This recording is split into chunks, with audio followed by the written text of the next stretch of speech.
A Monster Calls. 3 stories. He lay in his bed that night, wide awake, watching the clock on his bedside table. It had been the slowest evening imaginable. Cooking frozen lasagna had tired his mum out so badly she fell asleep 5 minutes into EastEnders. Connor hated the program, but he made sure it recorded for her. Then he spread a duvet over her and went and did the dishes. His mum's mobile had gone off once, not waking her. Connor saw it was Lily's mum calling and let it go to voicemail. He did his schoolwork at the kitchen table, stopping before he got to Mr. Marl's life writing homework. Then he played around on the internet for a while in his room before brushing his teeth and seeing himself to bed. He'd barely turned out the light when his mum had a very apologetically and very groggily come in to kiss him goodnight. A few minutes later, he'd heard her in the bathroom, throwing up. "Do you need any help?" He'd called back from his bed. "No, sweetheart," his mum called back, weakly. "I'm kind of used to it by now."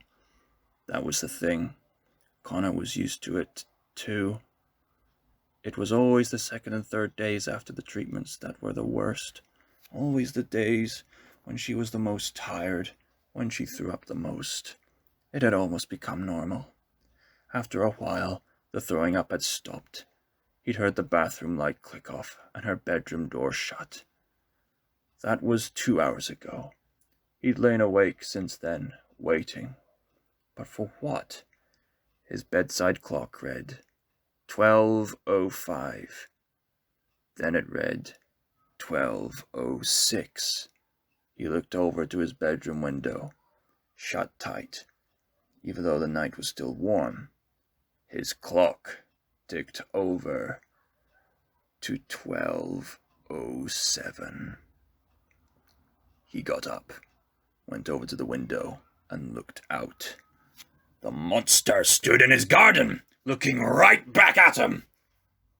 "Open up," the Connor said, its voice as clear as if the window wasn't between them. "I want to talk to you." "Yeah, sure," Connor said, keeping his voice low. "Because that's what monsters always want, to talk." The monster smiled. It was a ghastly sight. "If I must force my way in," it said, "I will do so happily." It raised a gnarled woody fist to punch through the wall of Connor's bedroom. "No!" Connor said. "I don't want you to wake my mum." "Then come outside," the monster said, and even in his room, Connor's nose filled with the moist smell of earth and wood and sap. "What do you want from me?" Connor said. The monster pressed its face close to the window. "It is not what I want from you, Connor O'Malley," it said. "It is what you want from me." "I don't want anything from you," Connor said. "Not yet," said the monster. "But you will."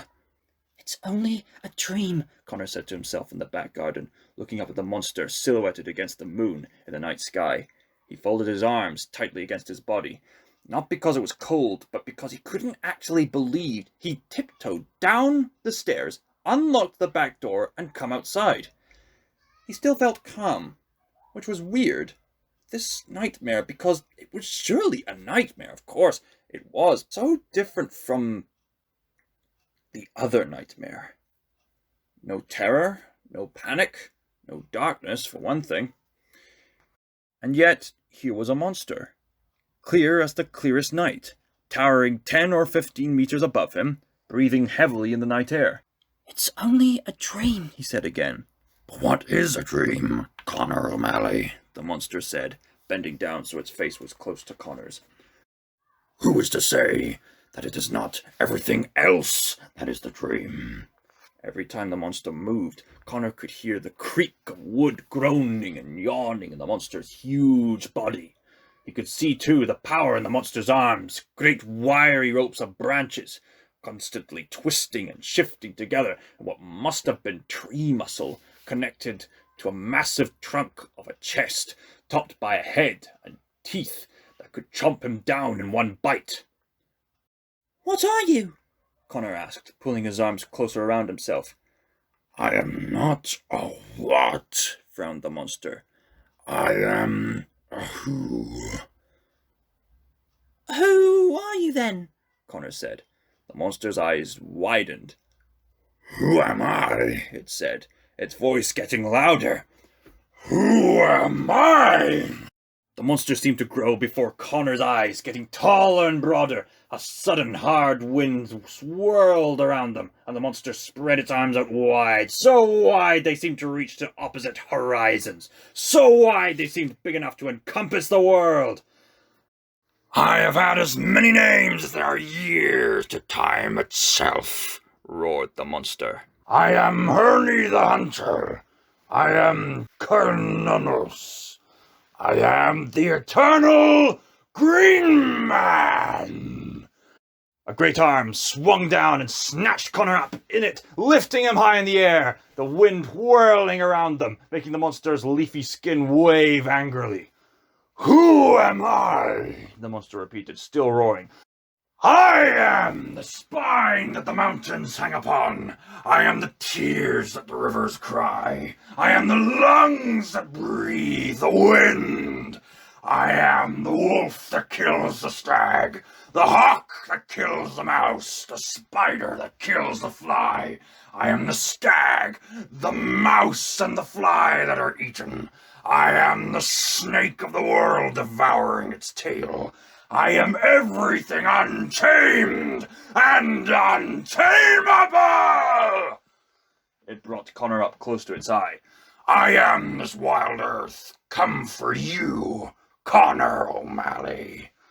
You look like a tree, Connor said. The monster squeezed him until he cried out. I do not often come walking, boy, the monster said. Only for matters of life and death. I expect to be listened to. The monster loosened its grip, and Connor could breathe again. So, what do you want with me? Connor asked. The monster gave an evil grin.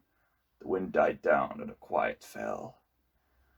At last, said the monster, to the matter at hand. The reason I have come walking. Connor tensed, suddenly dreading what was coming. Here is what will happen, Connor O'Malley, the monster continued. I will come to you again on further nights. Connor felt his stomach clench like he was preparing for a blow. And I will tell you 3 stories, 3 tales from when I walked before. Connor blinked, then blinked again. You're going to tell me stories? Indeed, the monster said. Well, Connor looked around in disbelief. How is that a nightmare? Stories are the wildest things of all, the monster rumbled. Stories chase and bite and hunt. That's what teachers always say, Connor said. No one believes them either. And when I have finished my 3 stories, the monster said, as if Connor hadn't spoken, you will tell me a 4th. Connor squirmed in the monster's hand. I'm no good at stories. You will tell me a 4th, the monster repeated. And it will be the truth. The truth? Not just any truth. Your truth. Okay, Connor said. But you said I'd be scared before the end of all this. That doesn't sound scary at all. You know that is not true, the monster said.